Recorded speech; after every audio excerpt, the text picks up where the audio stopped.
ఎలాంటి బ్యాక్గ్రౌండ్ లేకుండా తనని తాను నిలబెట్టుకుని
ఏంటి ఇంకోటి ఏంటి ఎన్ని సినిమాలు చేయాలి మళ్ళీ మళ్ళీ రావాలి ఒకటి కాదు ఎన్నో సినిమాలు నేను తను అడ్మైర్ చేస్తున్నాను. తన సినిమాలు పెరుగుతూనే ఉన్నారు.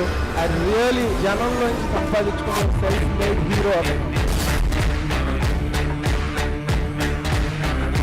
ఓ చంప మీద కొడితే ఇంకో చంప చూపిస్తాను. నేను గాంధీ ఫాలో అనుకున్నాను, భగత్ సింగ్ ఫాలో అంటే నాకెవరూ చెప్పలేదు మంచోళ్ళ బతకాలని. బతకటమే కష్టమైనప్పుడు పొంగులేదు. మంచోడేంటి చెడ్డోడు ఎలాగైనా బతికేయాలంతే.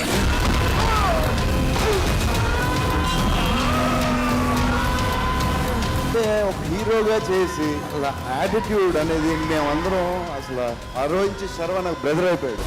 వాట్ యాటిట్యూడ్ శర్వ అసలు సూపర్. చిన్నప్పటి నుంచి రామ్ చరణ్కి ఫ్రెండ్గా మా ఇంట్లోనే పెరిగినటువంటి బిడ్డగా నేను చెప్పగలను. నాకు సర్వానంద్ మరో రామ్ చరణ్ అని చెప్పగలను నేను. వాడు అప్పటి నుంచి ఆపకుండా ఏడుస్తున్నాడు. అసలు ఏం చేశావు? తాగటానికి వెళ్ళొచ్చా? ఇల్లు చూసుకోవడం రాదు, పిల్లని చూసుకోవడం రాదు. పిచ్చి పట్టిందా నీకు? పిల్లలకి ఎవరైనా అది పెడతారా? ఇద్దరిలో ఒకళ్ళు ఏడవండి.